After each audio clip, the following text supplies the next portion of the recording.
Up next on race day, the fastest track in the sport. Can Ford make it 2 straight? A Chevrolet has the pole today. A booming battle mile high for King of the Hill in NHRA action.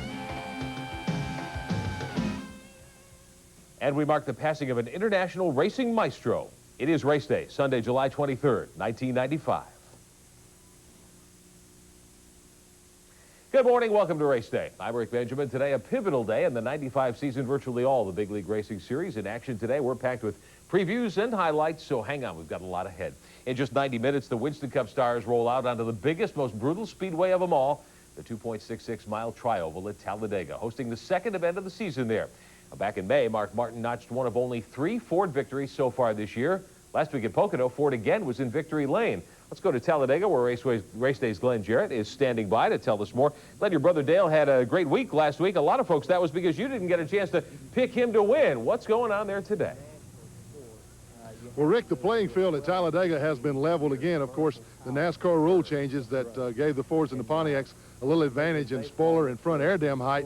That's all out the window here at Talladega. They run the same spoiler height, same air dam height on all the cars at Daytona and Talladega. And as expected, Chevrolets dominated qualifying. Sterling Marlin in his strange-sounding number 4 Kodak Chevrolet was the fastest qualifier. He was followed by Bobby Labonte, Jeff Gordon, who's been the hottest property this year, Ken Schrader, and Dale Earnhardt led Chevy to the first 5 positions.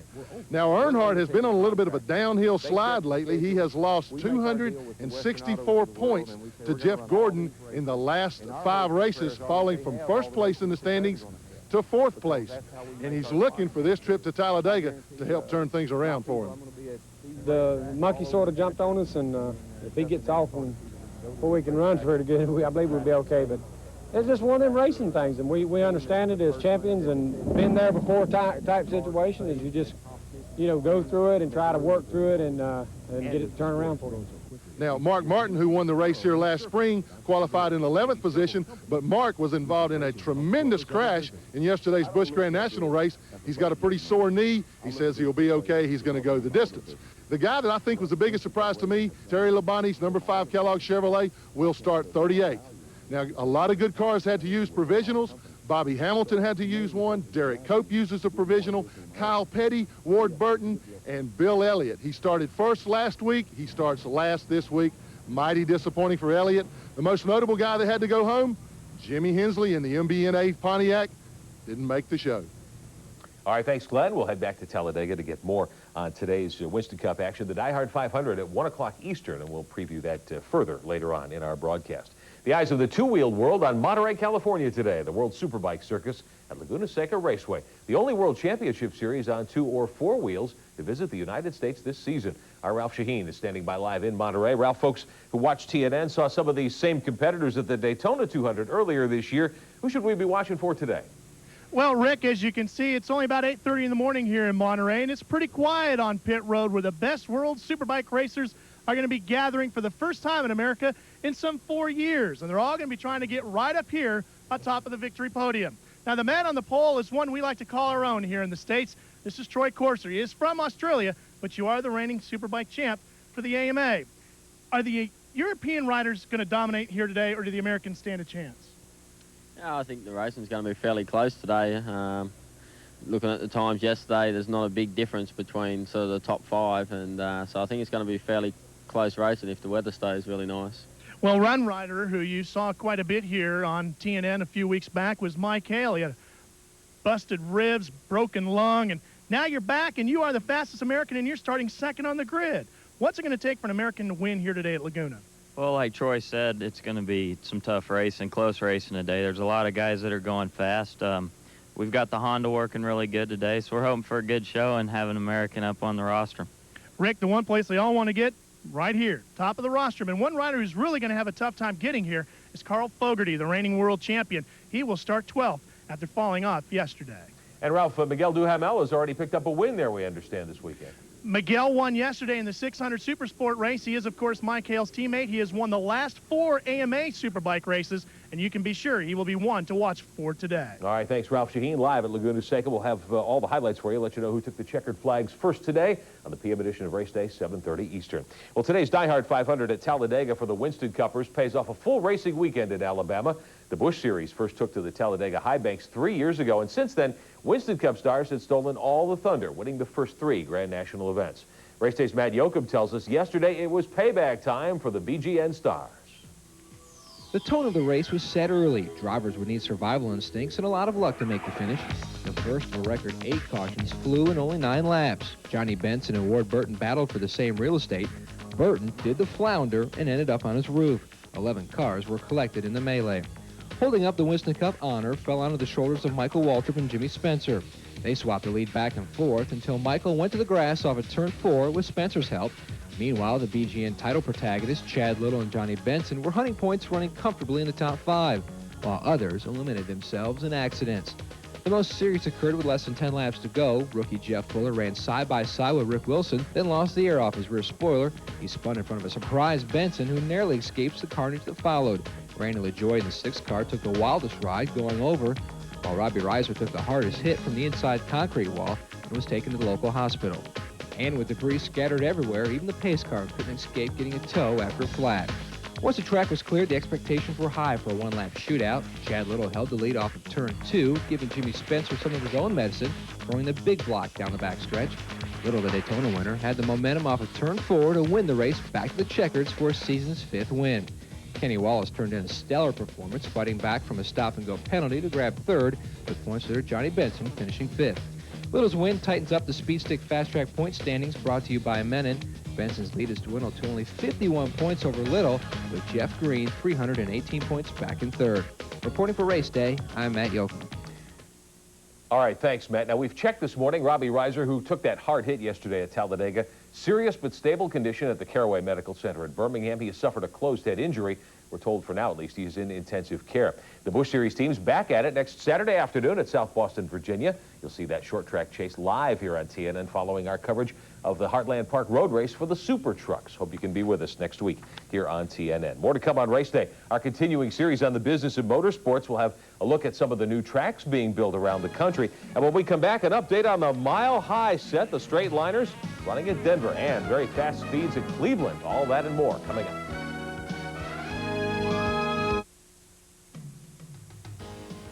Race Day is brought to you by Mopar, Chrysler Corporation Parts, and the Chrysler, Plymouth, Dodge, Dodge Truck, Jeep, and Eagle dealers who sell and install them. By Jiffy Lube. If it doesn't say Jiffy Lube, it just isn't Jiffy Lube. By Speed Stick by Menon. Like you, it never quits. After a couple of weeks off, the NHRA pros go back at it this weekend. Our Mopar Performance Update focusing on how they're doing in the mile-high altitudes of Denver. The finals of the Mile High Nationals coming up late this afternoon. I want to welcome Bob Fry to the Race Day team. You've seen Bob on TNN's NHRA Today coverage every Sunday. Bob, the qualifying is set. Who looks tough today as we look ahead to the finals a little later on today? Rick, we have an interesting mix of cars and drivers as the #1 qualifiers here at Denver in the Mopar Parts Mile High Nationals. Kenny Bernstein ran 4.88 seconds to establish a brand new track record, and he is at the top of the pack, #1 qualifier. Also of note, Mike Dunn in the La Victoria Salsa car, 298 miles an hour, a full 8 miles an hour better than the previous track record. In funny car category on Friday night, Chuck Etchels ran 5.18 seconds, and that stood up all through Saturday's qualifying. In fact, the only car that really made a move on Saturday in qualifying was Al Hoffman, and he ran into the #2 spot at 5:19. And in pro stock, it is George Marnell at the top. First time anybody's ever said that at an NHRA championship event. The runner out of Las Vegas tied Steve Schmidt for the #1 qualifying time. He got the top spot based on the mile per hour. You know, I don't know what it's like winning a race yet, but to me, this is like winning a race. I mean, I couldn't be happier. It's just, there isn't any words to explain it. You know, we're just sitting, we're walking on air right now. We should note that Warren Johnson set the top speed in qualifying at 194, and that's also a new track record. So it's Kenny Bernstein, it's Chuck Etchels, and yes, George Marnell, the top qualifiers here at Denver. Rick? All right, thanks, Bob. We appreciate it. The finals later on this evening. We'll let you know where things stand on the PM edition of Race Day tonight at 7:30 Eastern. Another very high-speed venue hundreds of miles east in Cleveland, Ohio. The IndyCar World Series lines up at Burke Lakefront Airport later this afternoon. It's become the fastest road course on the IndyCar Tour. Michael Andretti, fresh off his first win of the year, had a new track record working Friday, but after final qualifying yesterday, Michael will only start 10th today. Rookie Gilles de Ferran led a stampede of drivers under the track record. First pole ever for the Brazilian, kind of a payback. He had lost the pole at Road America a few weeks ago by only 0.03 of a second. In Cleveland, de Ferran nipped Jacques Villeneuve on the last lap of qualifying by 100th of a second. Look at your top 10 here. 20 drivers break the track record. The top 16 within a second. Should be a wild first lap scramble today. We'll have all the highlights tonight on the PM edition of Race Day, 7:30 Eastern. And tragedy to tell you about this week on the World of Outlaws sprint car circuit. The winged car stars in Knoxville, Iowa, Thursday night. Local Knoxville star Danny Young tangled with series regular Danny Lasowski in the first heat, and Young was killed after his car was hit in the roll cage. He suffered severe head trauma. Young, a local star for many years at Knoxville, was only the second fatality ever at a World of Outlaws event.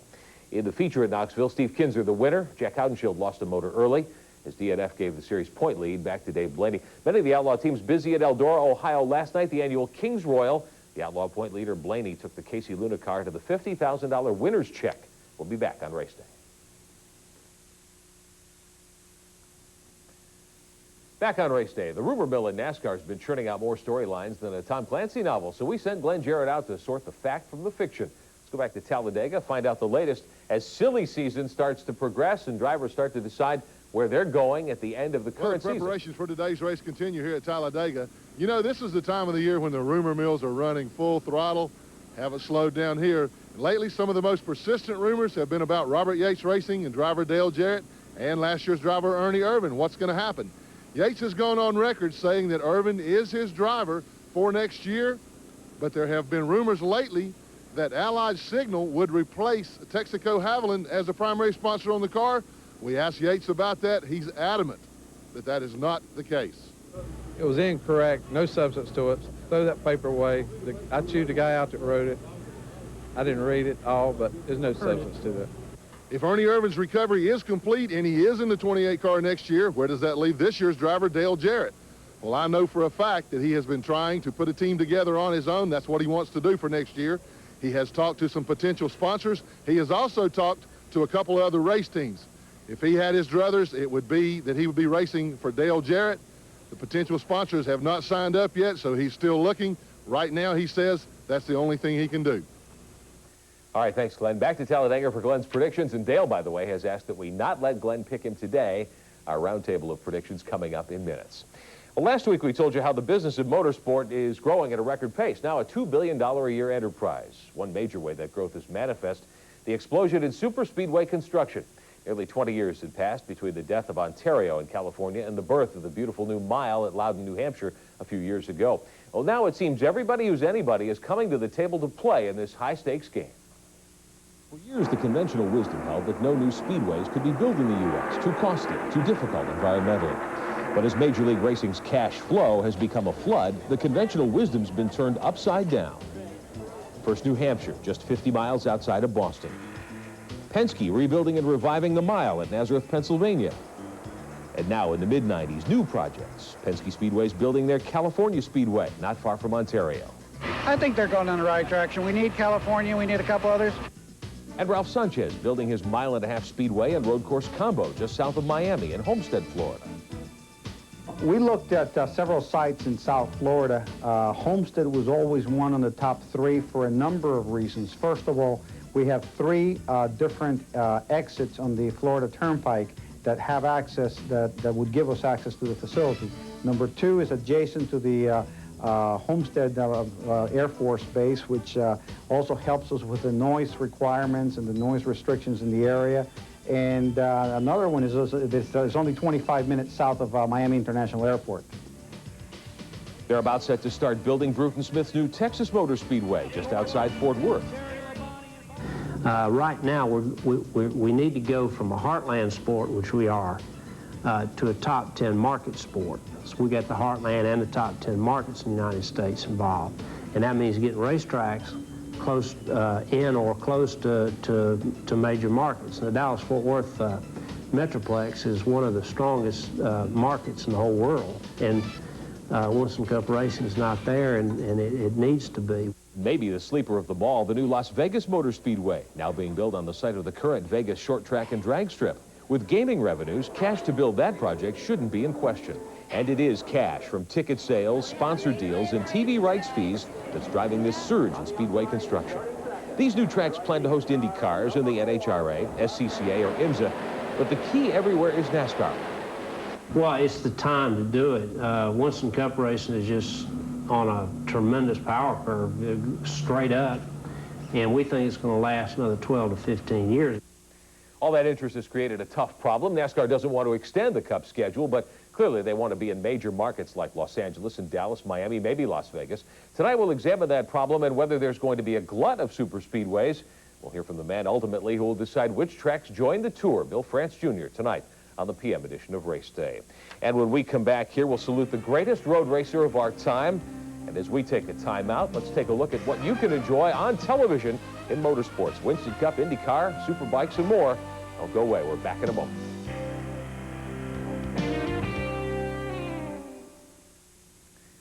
Welcome back to Race Day. Time for some road racing. Last Sunday, we told you that James Weaver had the lead at the 2/3 mark of the IMSA World Sports Car Round at Sears Point. Weaver dominated the whole event after the pole sitter Mauro Baldi dropped back at the start. Here's the green flag at Sears. Baldi no factor last Sunday. Ferrari mounted Ferman Velez chased Weaver but couldn't contend with Weaver's speed nor the 5-second penalty for jumping a restart. Weaver took his Dyson Ford to a second straight win that was pretty easy. Yeah, I say the car was perfect. I was never extended. I mean, the car was just wobbling along. I wish it was always like that, Karen. I feel a bit embarrassed it was so easy. In GT1, Darren Brasfield in his bricks. Olds Aurora lost its brakes. He spun late in the race while leading. Johnny O'Connell took his Nissan past. Also passed Charles Morgan. Nissan, the winner, third time in 1995. And in GT2, Kevin Buckler took the victory, his first ever IMSA event. The son of former world driving champ Phil Hill, Derek John Hill, claimed his second win in 5 tries in the Ferrari Challenge. IMSA runs next at Brainerd, Minnesota next week, and we'll have highlights for you right here. Now, the motorsports world is certainly mourning the passing of a great legend, a driving legend this week. Juan Manuel Fangio died last Monday at age 84. He'd had pneumonia and liver problems for some time. Fangio had an amazing record. He'd won just under half of all the races he entered, 47% of his starts. That's a feat unmatched by any driver anywhere in any form of motorsport, past or present. His remarkable career started very late by today's standards. Fangio ran his first Grand Prix in 1949 when he was 38 years old. His first world championship came in 51, his final in 57. He won 5 world titles during that span, a record that still stands. During his career, Fangio ran for Ferrari, for Mercedes, and for Maserati. In this country, Fangio passed his rookie test at Indy in 1957, but then he went home. He simply didn't like the four-cornered speedway. Fangio considered himself to have his greatest drive ever in his final Grand Prix victory, the 1957 German Grand Prix. After a pit stop to change tires, Fangio was second by 45 seconds with 10 laps to go.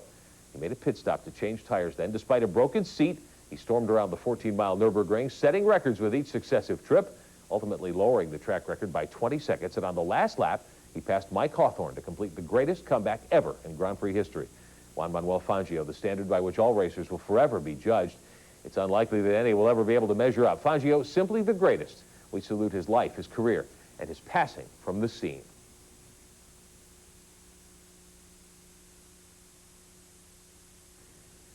We're back on Race Day. Before we wrap up here, let's check in with our experts across the country to get their picks for victory today. We start with Bob Fry, who's with the NHRA in Denver. Bob, who looks strong out there today?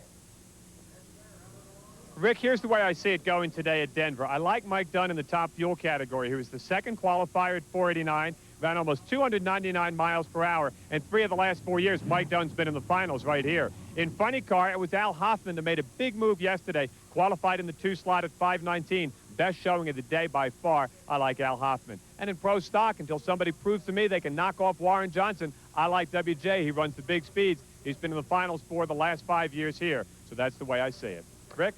All right, thanks, Bob. Warren Johnson, certainly tough to bet against. Now, in California, Ralph Shaheen. Ralph, can the European riders overcome the American onslaught today? Well, Rick, the 2 best Europeans will actually be 2 best from Australia. Anthony Gobert on his Kawasaki and pole sitter Troy Corser on his pro motor Ducati. The best of the North American bunch, Miguel Duhamel, the Canadian, on the Honda, and Fast Freddie Spencer, who starts 5th here today.